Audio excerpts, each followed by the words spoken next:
para la posteridad. Bienvenidos, bienvenidos a esta sesión maravillosa de conversación, de desafiándote. A mí me encanta el nombre de la sección que se ha creado con ese desafiándote, porque cuando la gente dice reto, a mí no me gusta, pero cuando dicen desafío me encanta. Entonces yo vivo en eso de desafiar a la gente. Ahí, por ejemplo, está llegando Betsy Anciani desde la misma ciudad. Tenemos 2 personas de Bogotá, qué maravilla. Y bueno, cuando las personas empiezan a recibir los desafíos de mi parte, yo siempre me acuerdo de los desafíos que me genera a la persona que yo la desafío. O sea, por ejemplo, yo recuerdo cuando llegó Tilly a mi sala de aprendizaje hace ya más de 2 décadas. Eso a mí fue un desafío. Y dije, pero ¿qué viene a hacer esta señora aquí? Si esta señora puede dar el programa, ¿qué hago yo aquí dando el programa de facilitadores cuando ella tenía que estarlo dando ella?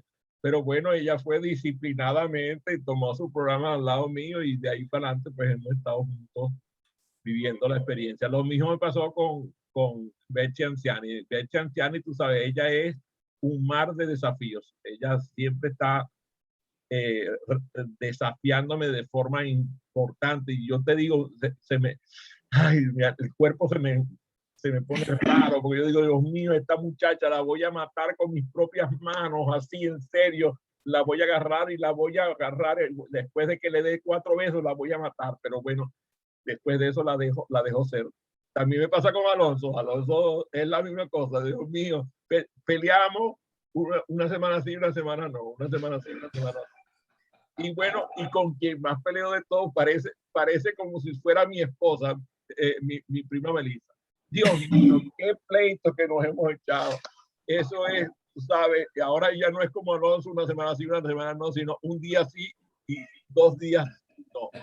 Ay, más o menos así tal estándar. Pero entonces, bueno, bienvenida, prima Melissa, a esta sesión de Desafiándote. Aquí estamos, feliz día para todos. Gracias por la invitación, encantada de estar por acá en una conversación bien interesante. ¿Y por qué la llamas interesante? ¿Cómo sabes que va a ser interesante?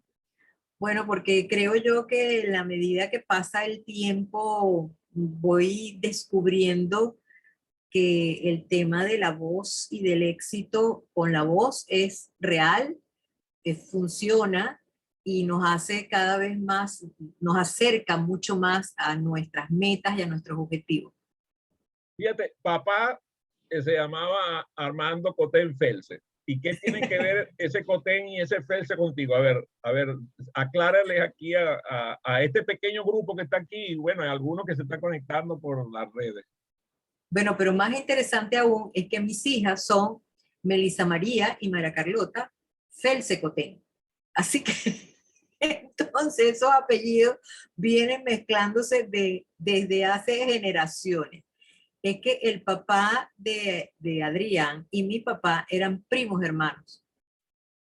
Y el abuelo de Adrián y mi abuelo eran Cotén y sabían que se casaron con Felse. Y una Felse se casó con un Cotén.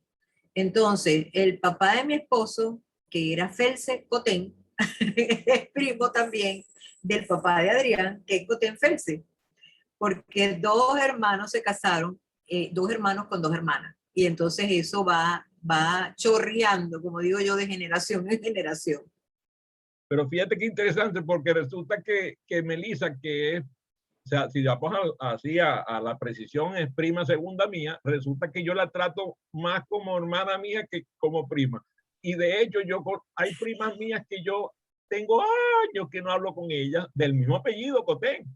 Y tengo siglos que ni siquiera hasta no sé de ellos. O sea, simplemente sé que están vivos, gracias a Dios, pero no hablo con ellos. En cambio, con Melissa, Dios mío, esto es increíble. Mañana, tarde y noche. A veces ella se olvida de que yo soy una persona de temprano dormir y y me escribe a las 1500. Y después en la mañana soy yo el que me desquito, porque como yo no despierto a las 5 de la mañana, entonces le escribo yo a ella.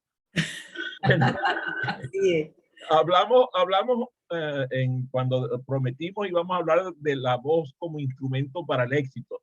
Y fíjate, aquí tenemos 3 personas en la audiencia cuya voz es un instrumento para su éxito, pero incluso muy interesante porque hasta su voz escrita es un instrumento para el éxito. Fermín con su libro que se ha convertido en un éxito, ya tiene, imagínate, no lo vas a creer, clubes de fanáticos, ¿tú puedes creer eso?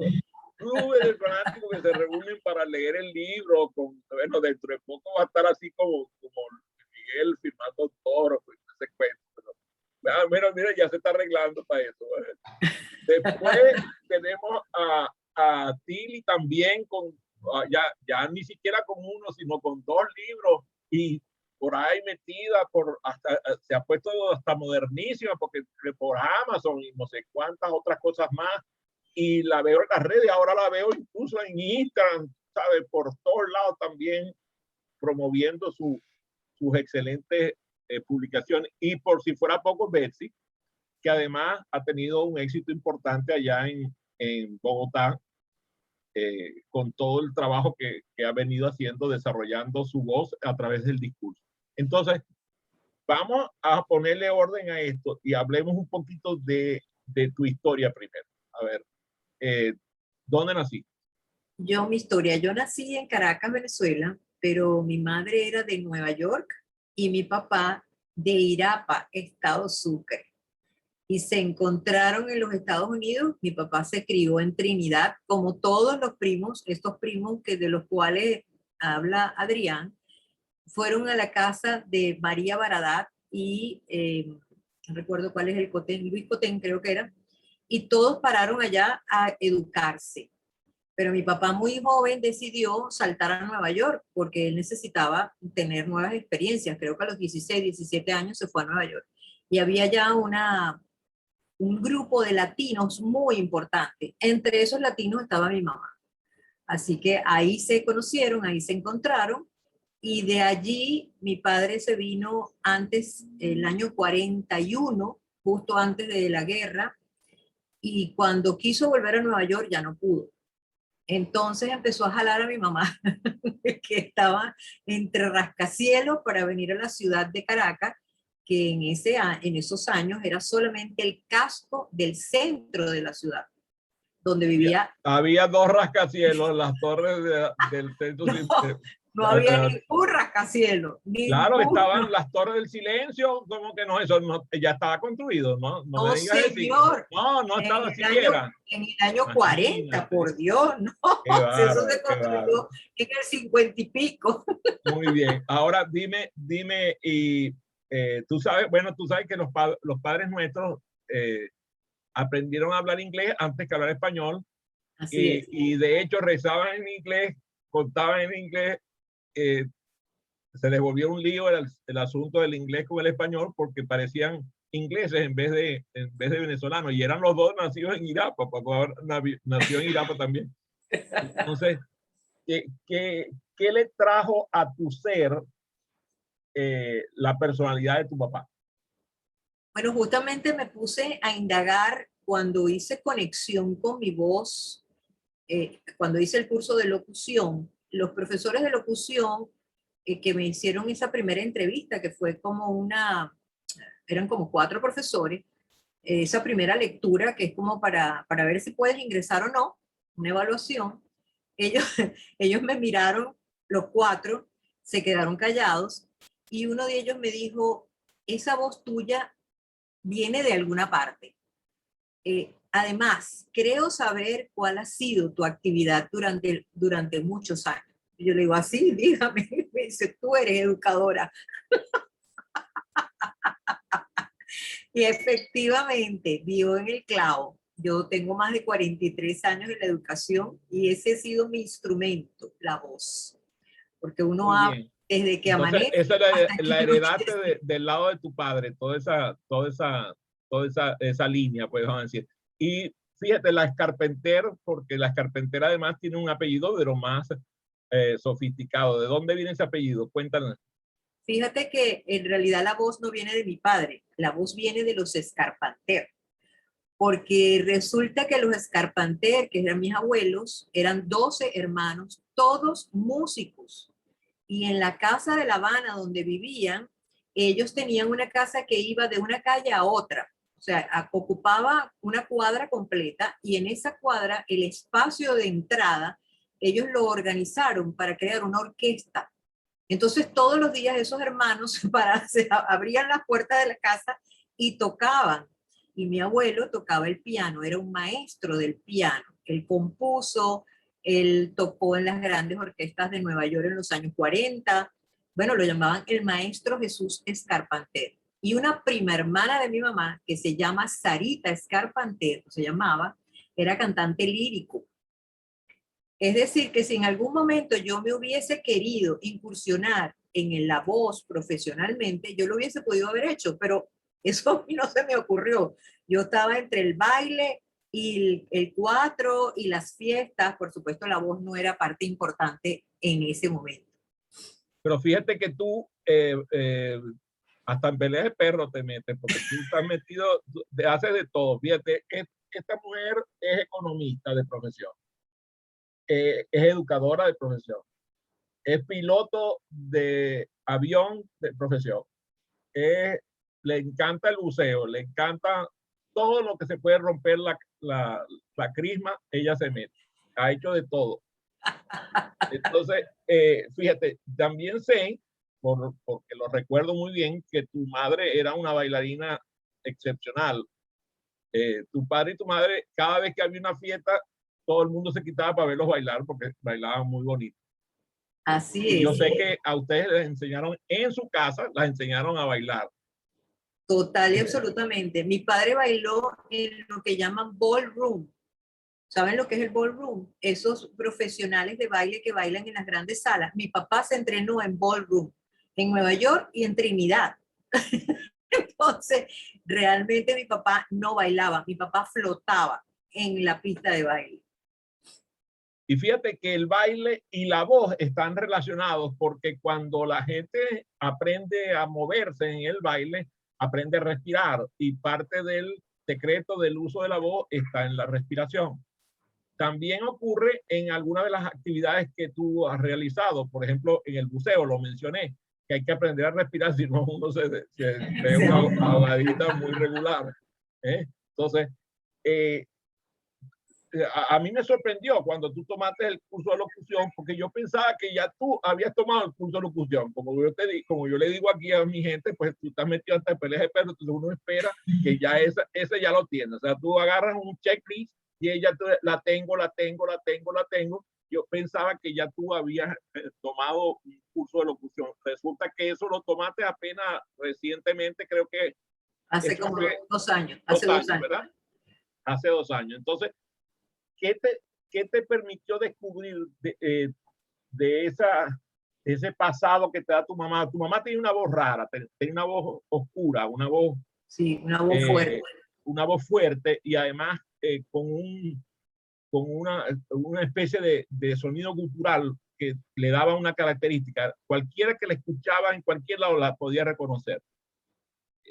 Mientras que tu padre tenía, fíjate qué interesante, tenía voz de cantante, porque él tenía una voz muy estentoria, con mucha fuerza. Hablaba bien, no hablaba gritando, así como tú, que gritas mucho a propósito, pero él no, tenía una voz fuerte, pero una voz atiplada.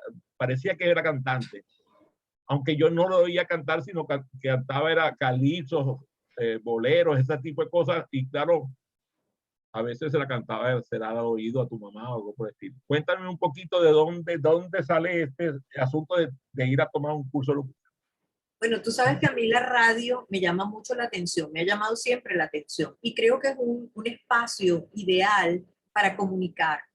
En algún momento estoy segura que la radio va a ser un espacio propicio para seguir sembrando aprendizaje, porque creo que mucha gente la escucha, mucha gente utiliza la radio y lo que se escucha hoy en la radio es amarillismo, fundamentalmente. Por cierto, el lunes me van a hacer una entrevista en la radio Jazz 99.7, creo que es. Y En eso Caracas. en Caracas. Y es una radio bastante especializada, pero quien dirige ese programa va directo solamente a emprendedores. Entonces, bueno, también va a ser un desafío entrar en la radio y ver qué pasa ahí. Entonces, bueno, ese tema de la radio siempre me llamó la atención y para entrar en radio necesitas ser locutor. Entonces yo dije, bueno, voy a hacer el curso de locución y te voy a decir una cosa, ha sido una de las cosas más fascinantes que yo he ido en mi vida, que yo he hecho en mi vida. Todo lo que ustedes cuentan es fascinante, pero estar delante de un micrófono y de una consola y de un estudio de radio es una cosa que te encrispa la piel, simplemente. Así que bueno, en algún momento un programa de radio saldrá. Los oradores dependen de su voz para su éxito. También dependen de tener un contenido, o sea, algo que decir. Y a veces encontramos personas cuya característica es que tienen mucho que decir, pero les cuesta comunicarlo, porque su voz desdice de su mensaje. Entonces, yo entiendo que parte de eso fue lo que te motivó a desarrollar programas como ese que estás llevando ahora de Conquistando con tu Voz. Sí. Fermín pregunta que dónde hice locución. Sí, lo hice en la UCB. Soy de la Escuela de Comunicación Social de la UCB.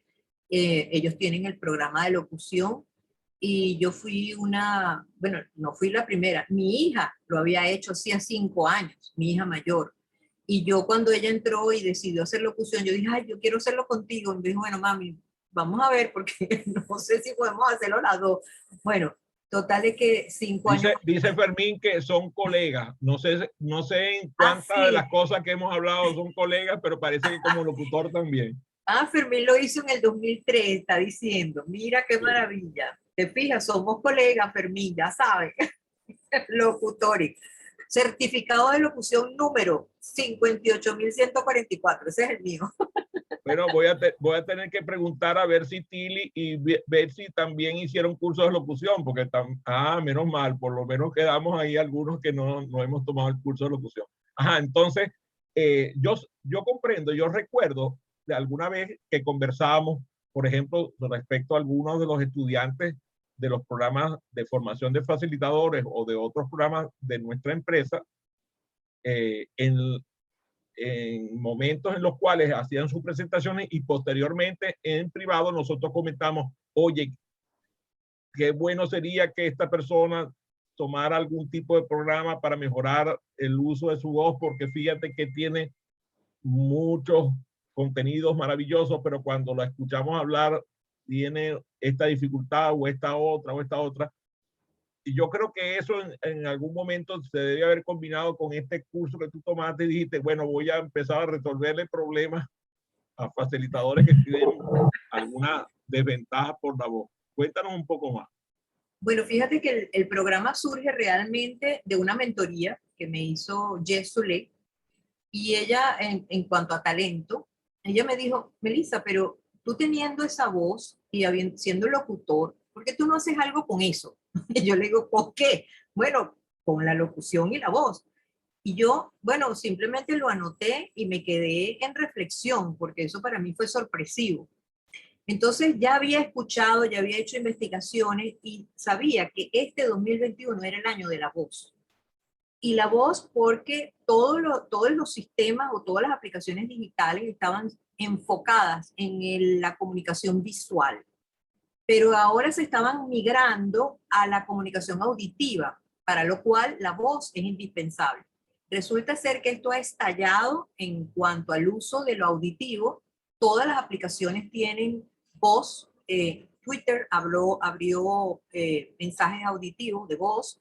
Instagram, por supuesto, Facebook, ahora Clubhouse, que es un grupo que se reúne a conversar, donde nada más se escuchan voces. Entonces, el año de la voz Jess que me dice, bueno, con tu voz y locución, ¿qué puedes hacer? Y yo dije, bueno, pero ¿y qué está pasando en el 2021? Bueno, el 2021 la gente está retomando lo que lo paralizó en el 2020 y tienen que volver a conquistar espacios. Entonces yo dije, conquistar. Y yo dije, conquistando con tu voz me suena como atractivo. Y eso fue lo que le puse el nombre, conquistando con tu voz. Fíjate, fíjate que ahora a mí me encanta Tilly, ya tú sabes que no es oculto para ti, te lo he dicho en privado, te lo he dicho en público. A mí me encanta Tilly porque tiene una personalidad hermosísima.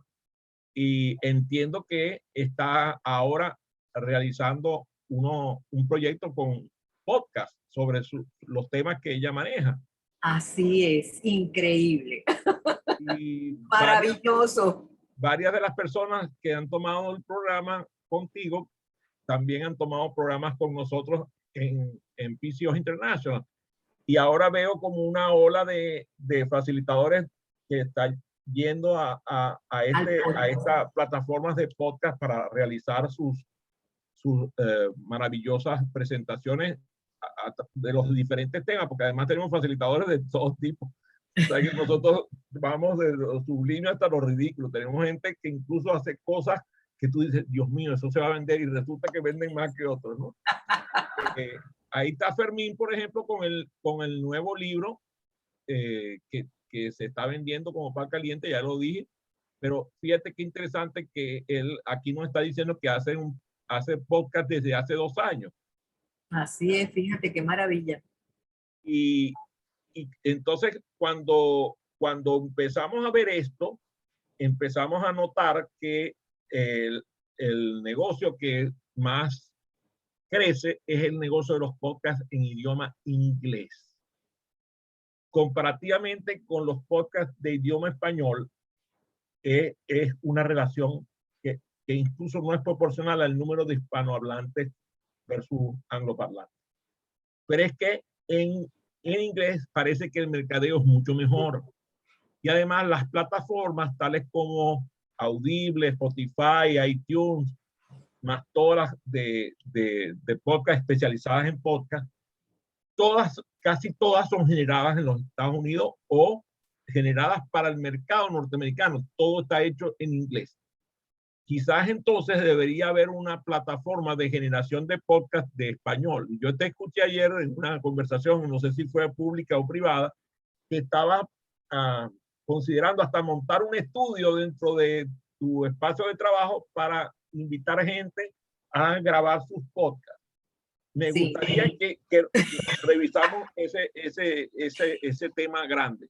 Fíjate que hace rato, Randy, mi hermano, yo vivo en la casa de mis padres, yo vivo en la parte de arriba y mi hermano vive en la parte de abajo, pero hay una parte que fue construido por mi padre en los años 60, que lo llamaba el salón de juegos. Él sacrificó sus árboles frutales que allí estaban para que sus 4 hijas hembras y su hijo varón tuvieran un espacio de diversión. Bueno, lo que pasa es que mis primas eran guapas todas y además Randy era el dandy de la ciudad. De hecho, yo recuerdo con envidia que Dandy era el conquistador de corazones más grande que había en Caracas. Era un muchacho, todavía sigue siendo, ya ahora yo no sé cuántos años tiene Randy, pero yo sé que es mayor que yo, pero todavía sigue siendo un hombre guapo. Interesantísimo ver eso. Entonces, claro, la casa se llenaba de chicas y chicos que iban atraídos por la miel de los cotén que estaban allí sembrados.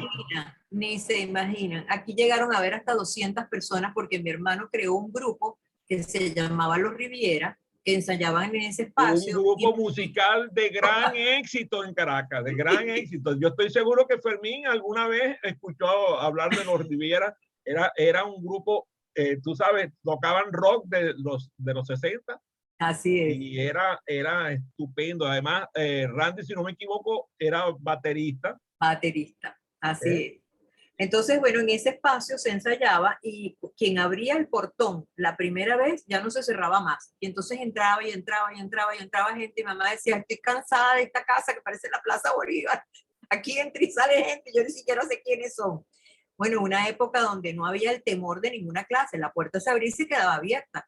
Así que ella ingresaba a cualquier cantidad de personas. Bueno, No, además, tu casa tenía dimensiones, por tu padre era un hombre inteligentísimo, sabía que con ese gentío en la casa tenía que tener una casa grande y tenía una casa, tienen ustedes una casa enorme, muy bella, además en una zona que es privilegiada, porque ustedes viven en las faldas del Ávila, en Altamira. las faldas del Ávila. Bueno, entonces ese espacio todavía existe. Y Randy muchas veces me ha dicho, mira, ¿por qué no conviertes eso en un espacio para grabación? Y yo le dije, bueno, sí, pues estoy pensando, necesito inversión, pero en estos días se me ocurrió que para hacer podcast es una cosa mucho más sencilla. Lo que necesitas es una consola, necesitas unos micrófonos, necesitas la insonorización que ya la tiene, un buen aire acondicionado y listo. Entonces invitas a la gente a hacer podcast en un estudio para podcast. Muy Así que bien. bueno, un nuevo proyecto para emprender en estos tiempos. Aquí está Betsy, y Betsy, como sabes, ha desarrollado, ya yo diría que tendríamos que llamar profesionalmente, porque lo que ella está haciendo ya no es común.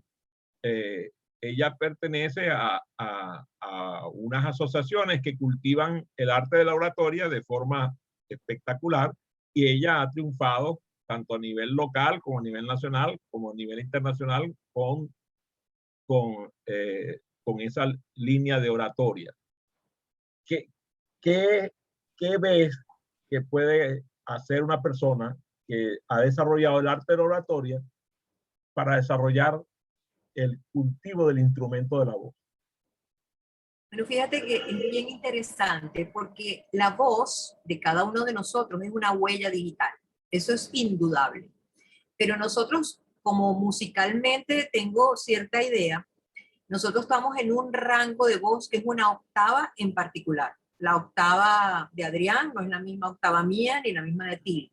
Y dentro de esa octava nosotros tenemos un tono grave, pero también tenemos un tono agudo. Si tú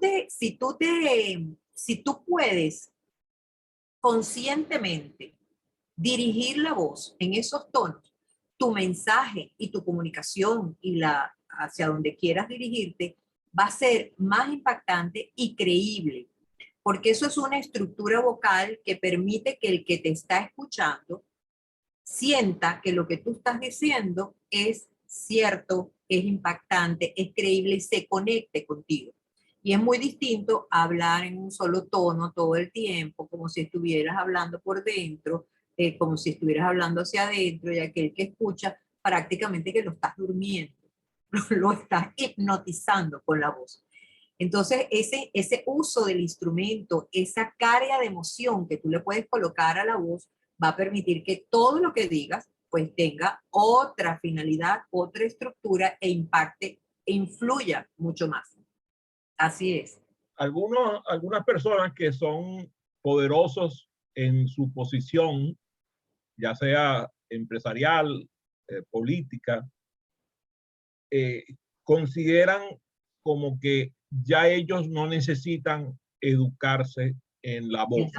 Que ellos tienen que prepararse, quizás leer mucho, consultar a personas expertas, pero es a veces un poco complicado que se den cuenta que tienen dificultades por la voz.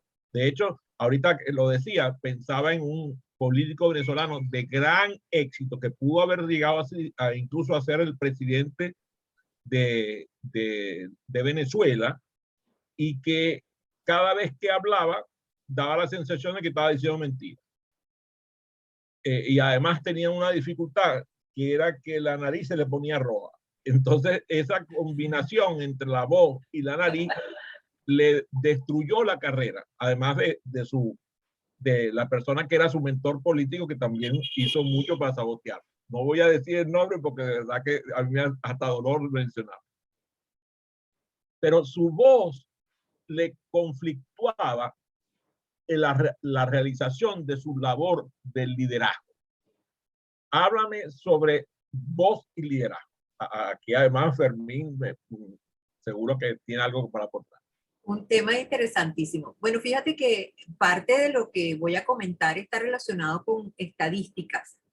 Las cifras anteriormente, cuando estábamos en presencial, indicaban, según Albert Mehrabian, que Albert Mehrabian, de origen Mehrabian, armenio, de aquí, que vivía aquí en los Estados Unidos, extraordinario psicólogo. bueno, él Pero la verdad que indicaba, no se sabe ni siquiera qué profesión tenía, porque era, pero bueno, era un tipo medio enigmático, Mehrabian. pero los estudios que hizo fueron maravillosos. Bueno, él indicaba que el 45% de las personas están están en la actividad cuando tú estás presencial. El 55% está relacionado con el lenguaje corporal, con lo que tu cuerpo indica. El 38% con la voz. Estamos hablando de casi el 90 y pico por ciento, 93%. Y el 7% el contenido. Entonces, el contenido es apenas una pequeña porción de lo que comunicas. Ahora con la digitalización y con lo que es todo en web, esas cifras cambiaron un poquito, porque ahora la gente no ve el cuerpo físico, pero tú comunicas con la cara, comunicas con los gestos y comunicas con lo que se te ve, que es la parte superior del cuerpo. Exacto. Entonces, eso cambia a que el lenguaje corporal va hacia el 40%, la voz el 45% y el contenido apenas el 15%. Es decir, el contenido en realidad es un porcentaje poco para lo que comunica el resto. Y si un elevado porcentaje es la voz, pues trabajar en la voz va entonces a hacer que ese liderazgo y eso hacia donde tú quieres ir, a donde quieres llegar y a donde quieres impactar, sea poderosísimo. Así que las personas que requieren o que están en la oratoria, entre comillas, pues trabajar en la voz es muy importante. Fíjate que quizás recordarás que Mehrabian era de formación ingeniero, y él todavía está vivo, por cierto, vive en California. No sé si todavía tiene actividad, digamos, profesional activa, que esté todavía activo profesionalmente, pero a mí me impresionaba porque muchas veces, desde el punto de vista ontológico, esa afirmación del contenido no es necesariamente cierta. Y voy a mostrarte. Por ejemplo, creo que todos los que estamos aquí conectados hemos estado o estamos casados. Sí. Y además, en el caso de todos nosotros, estoy seguro de eso, por lo que he podido conversar con la gente que está conectada, estamos casados felizmente. La palabra es tan importante que una palabra nos cambia la vida. Cuando nos preguntan, ¿acepta usted por esposa? Acepto. La palabra, una palabra. Entonces, desde el punto de vista ontológico, las palabras tienen un poder descomunal.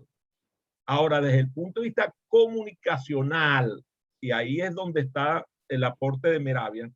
Por cierto, si no me equivoco, nació en Irán, pero tú sabes que como esa región de ahí es medio rara, porque está una mezcla de Irán con Armenia. Entonces, el apellido es armenio. En Irán el verbo es muy importante. La gente no comprende muchas veces que nuestro pasado milenario proviene de Persia y que Irán era Persia. Entonces, para ellos el idioma, el lenguaje es importantísimo. Cuando vamos a decir las cosas, si las decimos de forma adecuada, una palabra puede cambiar el mundo. Entonces, por eso es que yo creo que lo que tú estás haciendo ahora, que es ayudando, colaborando con que la gente conquiste nuevos espacios a través del uso adecuado de su voz, es maravilloso. No le estás diciendo, no cultives el intelecto, cultiva el intelecto y a la vez cultiva la voz. Que el aparato fonador, que es un aparato físico, Sí es. influye en todas las áreas de tu vida. Ahora estamos llegando al final y me gustaría dar oportunidad para algunas preguntas de la gente que está conectada aquí con nosotros. Excelente. Adelante. Bienvenidos. Bienvenida a sus preguntas. Fermín hace así los lentes como preparándose. Ya casi está encendiendo el micrófono. Primero las damas, primero las damas. A ver. Sin adelante. discriminar, sin discriminar. Sigue tú. Melissa, tengo una inquietud. Yo disfruto mucho de lo que son las presentaciones, como decía Adrián, y hay algo que me causa mucho curiosidad, es el tema de proyectar la voz. Ciertamente en el club de oratoria donde participo, trabajamos todo lo que es la variabilidad vocal, el volumen, la velocidad, el ritmo, el tono. Sin embargo, no nos hemos enfocado en eso de la proyección. ¿Qué recomiendas tú para proyectar la voz? ¿Cómo se hace eso? Bueno, fíjate que la gente piensa que el aparato fonador está acá. Y resulta que el aparato fonador es toda la cara, toda la cabeza. Y si nosotros podemos ejercitar para conocer a dónde llega tu voz en la cara, vas a poder proyectarla. Porque en la antigüedad se utilizaba lo que llaman la persona. Y la persona era una máscara que se colocaba para proyectar la voz en los anfiteatros, porque no existía nada electrónico. Bueno, esa persona está en los huesos de la cara.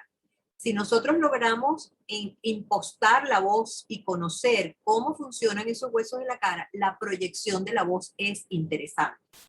Si me preguntas a mí cómo hacía para proyectar la voz, yo en un colegio con 300 niños, yo tuve un colegio por 30 años, esa también te la tengo. Resulta ser que los niños de 3 meses a 7 años siempre están en peligro o corren peligro muy fácil. Lo primero que tú utilizas es la voz para alertar el peligro. Y esa voz tenía que recorrer distancias enormes para llegar a su destino. Así que la proyección de la voz es no solamente la respiración, sino todo el uso de tu aparato fonador o tu persona, que es justamente la cara, los huesos de la cara.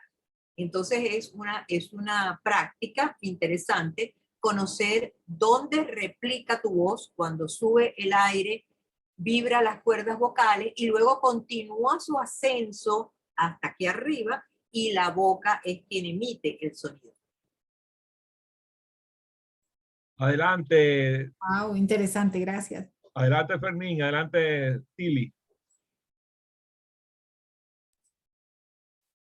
Fíjate que en las percepciones, que es lo que habla Mera bien, es percepción de un ser humano a otro por teléfono, que no se ve ni de la cintura hacia arriba, no se ve nada. El contenido tiene un 34.5% de percepción, al no verse el cuerpo, porque cuando se ve el cuerpo contradice la voz. Yo siempre uso el ejemplo de soy una persona muy amplia. Y te pone las manos así.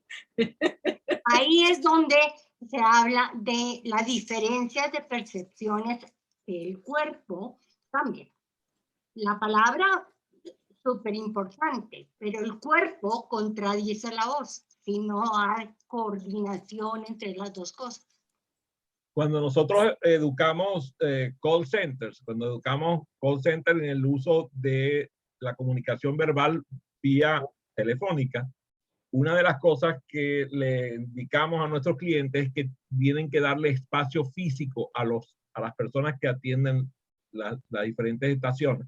Porque ellos lo que quieren es, el que maneja eso es el financiero. El financiero quiere rendir el espacio y entonces dicen, ajá, ¿cuánta gente cabe aquí? Entonces lo ponen así apretadito, ¿no? Entonces cuando la persona está hablando por teléfono, entonces tiene que hablar así enjuto, porque si no lo hace así, se golpea con los bordes y además invade sonóricamente los espacios de los vecinos. Entonces, nosotros les explicamos que tienen que poner a la gente de tal manera de que puedan abrir los brazos completamente para que cuando están hablando por teléfono se expresen verbalmente pero también lo hagan físicamente. Entonces, eso es para hacerles comprender eso. Tuvimos que hacer unos ejercicios, por ejemplo, de poner a las personas a llamar a estos clientes para que vieran la diferencia. O sea, miren lo que pasa cuando la persona habla de esta manera y miren lo que pasa cuando habla de esta otra. Y grabamos la escena donde estaba el operador haciendo el trabajo de comunicarse verbalmente, de forma amplia o de forma restringida.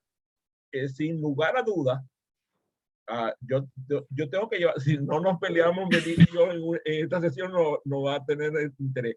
Yo estoy en desacuerdo con Melissa con que el aparato fonador solamente es del cuello para arriba. Para mí el aparato fonador está en todo el cuerpo, porque a mí como cantante, yo logro sacar voz de mis piernas. Y la gente dirá, pero ¿cómo es eso? Sí, claro, porque el aparato muscular interviene como un todo en el proceso de comunicar. Entonces, cuando yo voy a hablar, yo uso toda mi cara, es verdad, pero la fuerza viene del resto de mi cuerpo. Entonces, yo prefiero que ella me generalice diciendo que el aparato fonador es todo el cuerpo, que está principalmente enfocado en la cara, sí.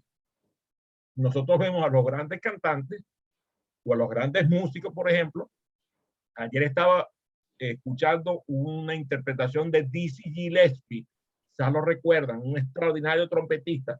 Y cuando usted veía a Dizzy Gillespie, se le veía la boca, cuando estaba tocando la trompeta, se le veía la boca como si él fuera un sapo que estaba hinchado, porque la manera en que había desarrollado su cara para tocar la trompeta era única.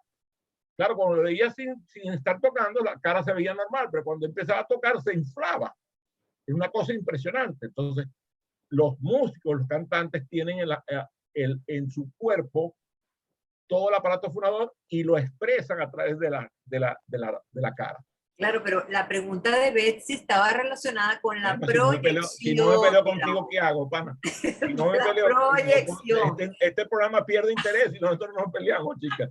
La proyección de la voz. Y la proyección de la voz viene por esa persona. Pero fíjate que también el tono, la gente puede percibir el tono de la voz. Cuando el tono es grave, la persona siente o tiene sensación de que la persona es madura, equilibrada. Si tiene una voz firme y segura, la persona es como distinguida, el mensaje es creíble. Pero si tiene un tono de voz bajo, cerrado, entonces la persona es lúgubre, triste. Y si tiene un tono de voz agudo, y entonces chillón, entonces ya no hay credibilidad. Entonces, pero todas esas cosas se modulan. Tú puedes impostar la voz, que esos son ejercicios que se hacen, y puedes entrar en ese rango, en esa huella digital, en esa octava, puedes estar en los tonos graves, o puedes estar en los tonos medios o en los tonos agudos. Si tú te mueves al tono medio, cómodo para tu respiración y para tu voz, entonces tu mensaje es impactante. Así de simple. Porque yo pienso que las dos distinciones, tanto de la Adrián como la tuya, se complementan, porque evidentemente el cuerpo también ayuda a impostar la voz y a tu seguridad y a proyectar todo, ¿no? Yo más que un comentario diría felicitaciones, Melissa, porque te estás metiendo en un mundo interesantísimo. A mi juicio, la radio sigue siendo todavía un gran canal de comunicación. Por ejemplo, ¿qué crees tú que hace la mayoría de la gente cuando está manejando? Escuchar radio. Así es. ¿Verdad? Y así es en todas las grandes ciudades. Y cuando hay guerra, la gente busca una radio. Y cuando hay, ¿no? Entonces, yo también tuve algunos programas de radio en Venezuela. Es interesantísimo. Vas a conocer mucha gente. Vas a llevar... yo hacía entrevistas, que era maravillosa. Y veía cómo cada vez que hacía un programa subía la programación y subía la programación y subía la programación, ¿no? Ahí aprendí a hacer guiones para radio, es muy importante hacer guiones para radio, porque no es lo mismo un guión para radio que un guión para televisión o para un guión que un facilitador, ¿no? Así es. Y definitivamente uno puede educar su voz, la voz. Yo la he educado tanto que yo a veces aquí en mi casa hablo muy duro y mi familia me dice, pero ya va, espérate, ¿no? Porque la trabajé tanto que hablo muy duro. Ahora no sé cómo canalizar eso a veces. Y era por tanto ejercicio que yo hacía, de impostar la voz, de subirla, y yo puedo hablar en un salón fácilmente con 20 personas sin micrófono, y me escuchan, ¿no? Me too. Sí. Me Y too. lo otro que yo te quería decir es que los podcasts son muy baratos hacerlos, eso es bien sencillo.